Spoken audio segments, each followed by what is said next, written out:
मिलेगी, ये नोट कर लीजिए। अच्छा जी, अब आती है बात कि वो आपको कहेगा 450-500 मीटर पे जो भी मैं आपको राइज दे रहा हूँ, अगर आपको समझ आती हो आप डील करें, नहीं आती तो आप दूसरे की डील कर लें, दूसरे एजेंट से डील कर लें। अच्छा जी, अब आपने पूछा, उसने बता दिया, अब आप उससे पूछ रहे हैं कौन सा होटल देंगे। यहाँ पे जो चीज़ कॉमन है, ये समझनी है, मैं दोबारा कह रहा हूँ, ये बहुत ज़रूरी समझने वाली बात है। अब आप उसके बोल रहे हैं कैसी देंगे। यहाँ पे आपको 2 तरह के होटल मिलेंगे, एक है इकोनॉमी, एक है स्टार होटल, दूसरा बिल्डिंग्स। बिल्डिंग्स में क्या होता है, देखिए वो एक होटल नहीं होता, वो एक बिल्डिंग होती है। बिल्डिंग आमतौर पर छोटी होती है, छोटी बिल्डिंग में छोटे छोटे कमरे होते हैं, बेड भी पूरे पूरे होते हैं, सफाई सुथराई का ज़रा नॉर्मल ख्याल होता है। इकोनॉमी इससे बेहतर, स्टार इससे बेहतर, और 5 स्टार तो फिर 5 स्टार। अब आप समझिएगा इस बात को। अब इकोनॉमी और बिल्डिंग में क्या फ़र्क होता है, ये बहुत लंबी चौड़ी बातें हैं, ये समझ में भी नहीं आएंगी। अब आपने देखना ये है कि आप किस तरह के लोग हैं। बहुत सारे लोग जो नुकसान पहुंचा लेते हैं, वहाँ पे जाके जो झगड़े होते हैं वो ये होता है कि वहाँ यहाँ पे वो रहाइश अच्छी फील करते हैं, यहाँ पे वो सोचते हैं कि शायद वहाँ पे जाके हमें रोज़ाना नया तौलिया धोकर मिलेगा, हमारे बेडशीट रोज़ चेंज होगी। ऐसा नहीं होता जनाब, ऐसा बिल्कुल नहीं होता। इकॉनमी में या आपको बिल्डिंग्स में ऐसा नहीं होता। वो आपको चादरें चेंज कर देंगे, 1-2 दिन बाद आके आपकी सफाई कर देंगे। अगर उनको 1-2 दिन बाद भी अगर उनका आना हुआ तो रेगुलर कुछ नहीं है, असूल कुछ नहीं है, कानून कुछ नहीं है, बस आपको रिहाइश मिल जाएगी।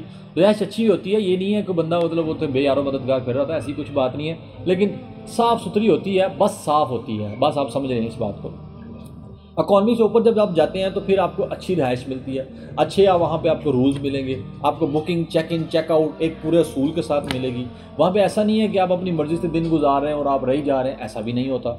आपने जब 3 स्टार या 4 स्टार की बुकिंग करवानी है तो फिर आपको 2 बजे चेकआउट, 2 बजे चेक इन, इसी असूल के मुताबिक चलना पड़ेगा जनाब, इससे हटना नहीं होगा। अच्छा जी, अब ये तो आपने डिस्कस किया एक एजेंट से, एजेंट ने आपको बता दिया जनाब हम आपको 400 मीटर पे होटल देंगे, और आपने पूछा कौन सा होटल, आप उसने बता दिया आपको इकॉनमी होटल देंगे। अब आप चले गए किसी दूसरे एजेंट के पास, दूसरे एजेंट ने आपको 300 मीटर का कह दिया। अब कैसे पता चलेगा वो सच्चा था कि ये सच्चा था? इसका कुछ पता नहीं है, पहले बता दूं, इसका कुछ पता नहीं है। आम बंदे को तो ये पता ही नहीं चल सकता, लेकिन अगर किसी पहले वाले होटल वाले ने, जो पहले एजेंट ने आपको जो होटलों के नाम दिए हैं, आप उसी नाम के साथ दूसरे से उसकी डिमांड करें, फिर उसको बाय करें, तो फिर आप देखिएगा क्या फ़र्क आता है। नोट करिए, पहले वाले एजेंट से आप नाम ले लें होटल्स के, उस होटल नाम लेकर आप दूसरे एजेंट से उसका रेट ले लें, आपको समझ आ जाएगी कौन सही कौन गलत या कितना कौन सच बोल रहा है। इसके बाद क्या होता है, इसके बाद जब आप उससे पैकेज की बात कर लेते हैं, डील डन कर लेते हैं, आप मुतमईन हो जाते हैं कि ये बंदा हमारा काम करवा देगा, फिर आपने क्या करना होता है। आप अभी तक तो आजकल तो कोई आपको तस्वीर नहीं चाहिए, कोई आईडी कार्ड नहीं चाहिए, ओनली एक पासपोर्ट चाहिए और पैसे चाहिए। पासपोर्ट के साथ आप अगर फुल पेमेंट कर दें तो एजेंट के लिए आसानी होती है। पहले सुन लें, इत्मीनान बहुत ज़रूरी है जी। अब अगर फुल पेमेंट कर दें तो एजेंट के लिए बहुत आसानी होती है, वो बहुत जल्द आपका काम करवा देगा। जब आप थोड़े पैसे देते हैं तो फिर वो क्या करता है, टोपियाँ घुमाता है, इधर की रकम उधर, उधर की रकम इधर, इस तरह ही होता है, क्योंकि हर चीज़ अब एडवांस में होती है जनाब।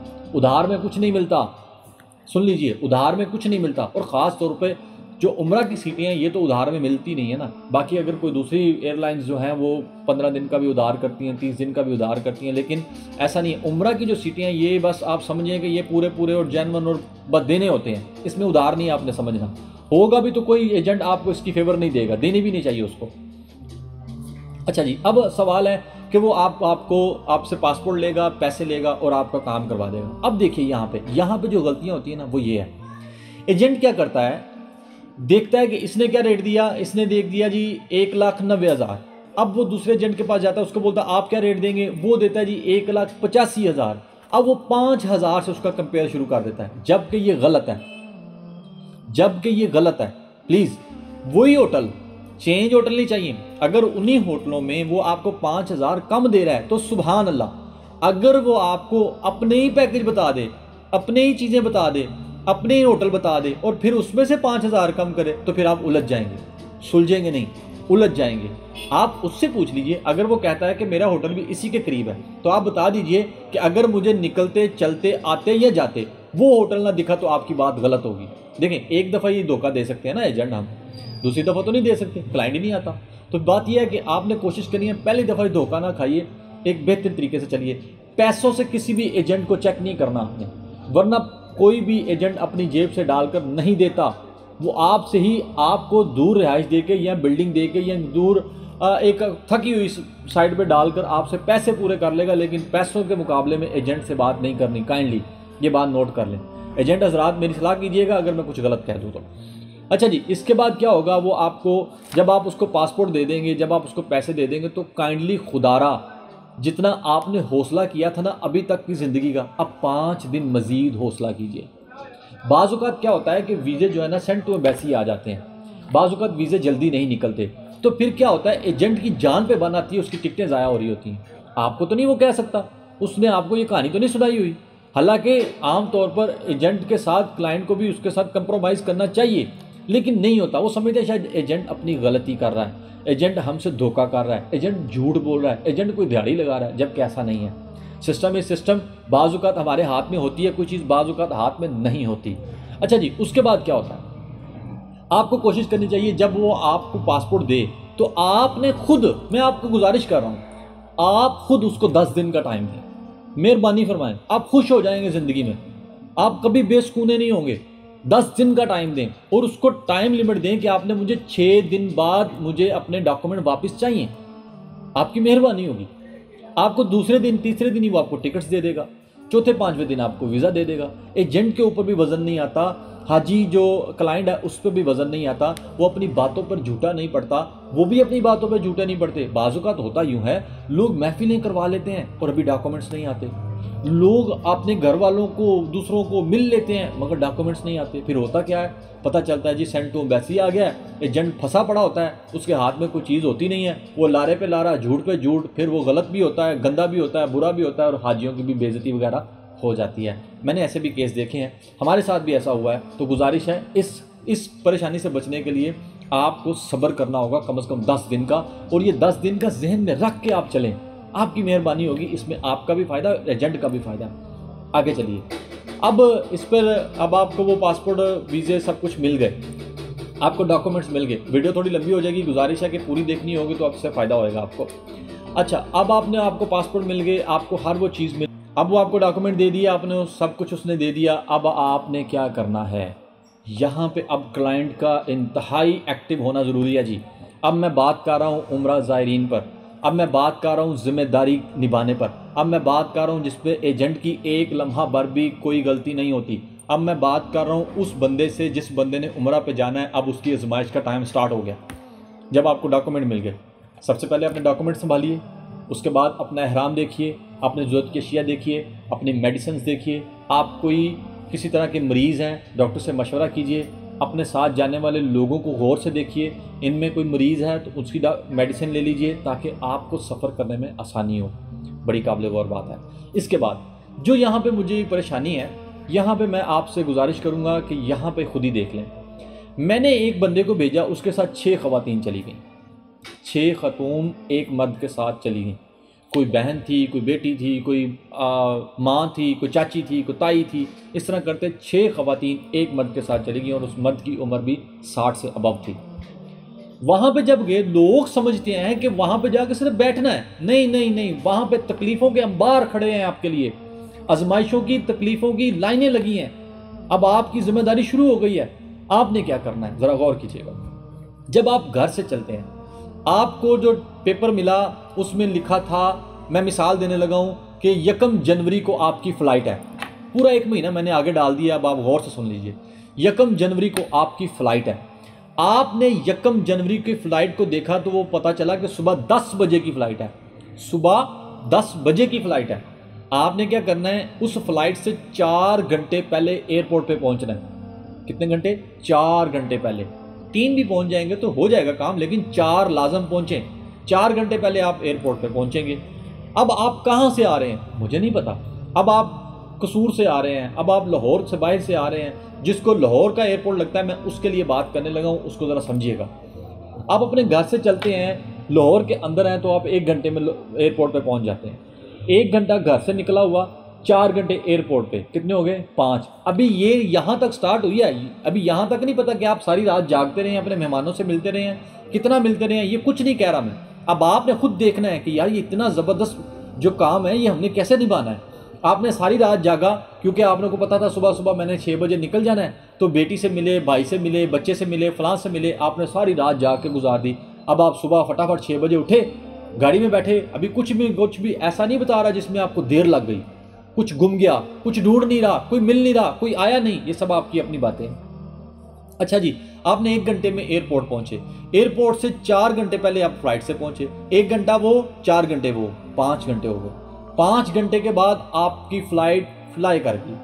अभी कुछ देर नहीं हुई फ्लाइट में, अभी मैंने कुछ ऐसा नहीं बताया जो हो भी सकता है। मिसाल के तौर पर 10 बजे की फ्लाइट थी जी, वो कह रहे हैं 11:30 जाएगी, आप मैं क्या कर सकते हैं, ना तो एजेंट की गलती ना क्लाइंट की, नसीबों की गलती।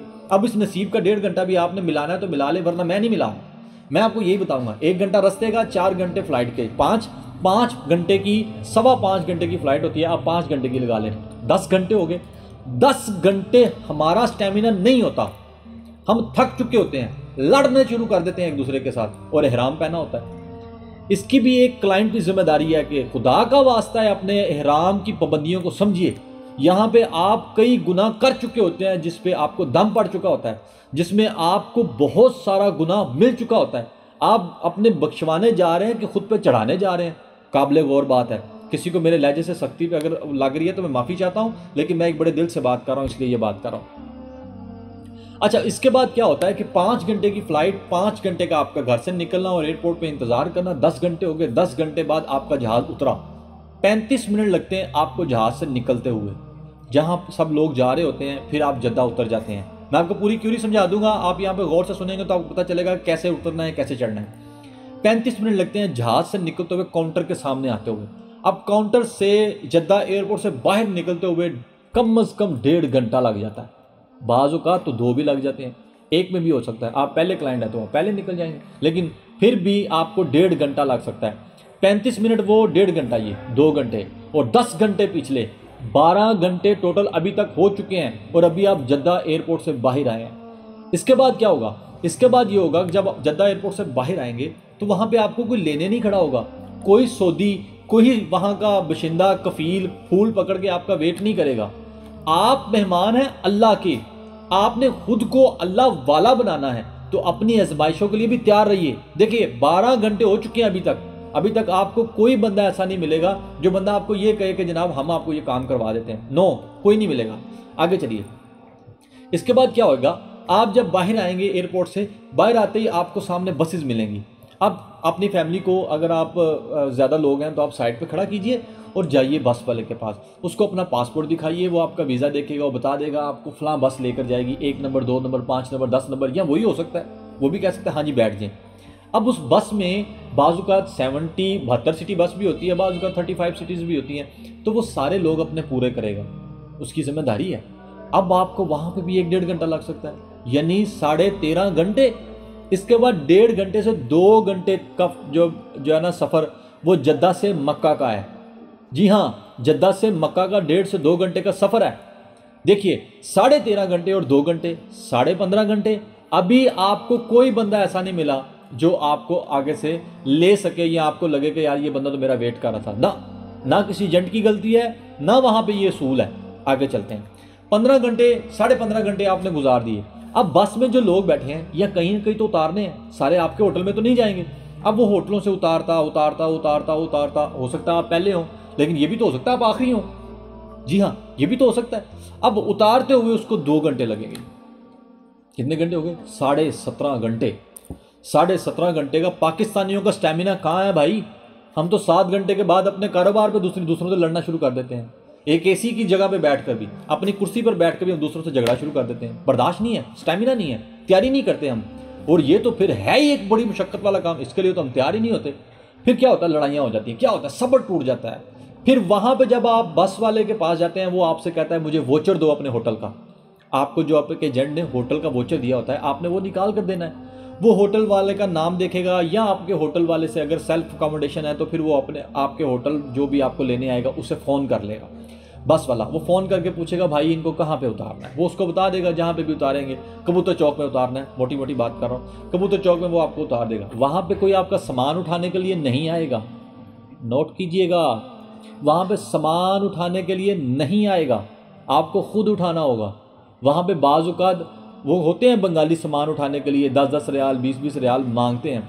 बाज़ औक़ात पुलिस उनको भी इजाज़त नहीं देती, वो लोगों का सामान लेकर भाग जाते हैं। फिर उन्होंने सख्ती से ये बाज़ औक़ात ये शिकल लगा जाती है, कोई सामान किसी का नहीं उठाएगा, खुद हाजी अपना सामान उठाएगा। तो ये आपको खुद उठाना पड़ेगा। एजेंट की यहाँ पे कोई गलती नहीं है, एजेंट की यहाँ पे कोई गलती नहीं है। एजेंट हजरात अगर मुझे सुन रहे हैं यहाँ पे मैं गलती करूँ प्लीज़ मेरी करेक्शन कर दीजिएगा, मैं अगली वीडियो में उसको करेक्शन कर दूंगा। आगे चल पाएँ। इसके बाद आपको 17.5 घंटे हो चुके हैं जी, अभी तक कोई बंदा नहीं मिला आपको। आपका सामान उतार के सड़क पे रख दिया गया है, आपको होटल का नहीं पता। अब आपका बंदे को आते हुए, क्योंकि सिर्फ वो आपको लेने नहीं आया, दूसरे हाजी भी आए होंगे, उनको होटल में छोड़ने गया होगा। बाज़ ऐसा हो जाता है, आपको 10, 20 मिनट 25 मिनट वेट करना पड़ सकता है। चले आधा घंटा लगा लें, खुशी खुशी लगा लें ना इस पर। अब आप 18 घंटे के वेट पर अभी आपको होटल वाला मिला है, अभी आपको होटल में छोड़ेगा। 18 घंटे के बाद आपको होटल मिल चुका। अब 18 घंटे के बाद जब होटल मिला, आपके अंदर कितनी बर्दाश्त है? यहां पे लड़ाइयां होती हैं, यहां पे तकलीफें होती हैं। ये है वो चीज़, ये है वो जगह जहां पे आपको अपने उम्र की पूरी एक बिल्डिंग और आपको स्ट्रक्चर खड़ा नजर आएगा। अगर आप सब्र का दामन नहीं छोड़ते तो अगली मंजिलें आसान। अगर आप वहां पे सब्र का दामन छोड़ गए, वहां पे आपने अपने आप को ये हवा बना लिया, हमने पैसे दिए थे, हमने ये किया था, हमने वो किया था। भाईजान, यहाँ पे किसी कोई एजेंट की गलती नज़र नहीं आ रही मुझे। आपको आ रही है तो मुझे ज़रूर बताइएगा। कोई एजेंट की ये गलती नहीं है, ना कोई एजेंट इसको जल्दी कर सकता है। रूल रोड ट्रांसपोर्ट नसीब की बात है भाई। जी हाँ, बाज़ औक़ात तो ये भी होता है, बाज़ औक़ात मिसफिला कुबरी जो पीछे है 1000 मीटर पे है, वहाँ पे बसें उतार देती हैं कि जी आगे जाने की पुलिस ने इजाज़त नहीं दी, चल कर जाना पड़ता है। अब वो एजेंट की गलती है? नहीं, क्या करें हम। बाज़ औक़ात ये होता है कि एजेंट, मैं एजेंट की भी गलतियां बताता हूं आपको, लेकिन ये भी मैं क्लाइंट की बात कर रहा हूं। आपको 18 घंटे के बाद होटल मिला, होटल वाले के अंदर आपको बिठाकर वो सलाम करता हुआ चला जाता है। फिर आपको वो जब आपको ज़रूरत होती है उसकी, फिर आपको मिल सकता है वो बंदा। 18 घंटे के बाद, इसके बाद क्या होएगा, आपको 4 से 4.5 घंटे लगेंगे उम्रा करते हुए। आप 18 घंटे से भूखे हैं। बाज़ औक़ात खाना खा लेते हैं जहाज़ में, लेकिन आप 18 घंटे के बाद अपना पेट भर रहे हैं तो आपको थकावट हुई पड़ी है। 18 घंटे आपने वो सफ़र किया है जो मैंने अभी घर का काउंट नहीं किया, मैंने अभी कोई ऐसा काउंट नहीं किया जिसमें कोई ख़राबी हो, जहाज़ लेट हो गया हो, कुछ भी मैंने ऐसा काउंट नहीं किया। 18 घंटे के बाद जब आपके जिस्म में थकावट की अंधाधुंध थकावट हो चुकी होती है ना, फिर तकलीफ़ और जो है ना बर्दाश्त ख़त्म हो जाती है। पहले आपसे कोशिश करें वहाँ पे खाना शाना खाएं, अगर आपने को आधा घंटा बैठ कर रेस्ट करनी है करें, फिर आप उम्रा की तरफ चले जाएँ। 4 घंटे का उम्रा है जी, 22 घंटे हो गए आपको। अब 22 घंटे के बाद आप इहराम की पाबंदी से आज़ाद हो रहे हैं जी। 22 घंटे के बाद इहराम की पाबंदी से आज़ाद हो रहे हैं। आप आज़ाद हो गए, आपने इहराम उतार दिया, अब आपका दूसरा दिन स्टार्ट हुआ। अब आपने पूरा दिन अपनी थकावट को उतारना है, वरना बीमार हो जाएंगे। यहाँ तक आप समझ लें। इसके बाद मैं जो दूसरा पार्ट बनाऊंगा ये बहुत अहम है, वो आप ज़रूर सुनिएगा।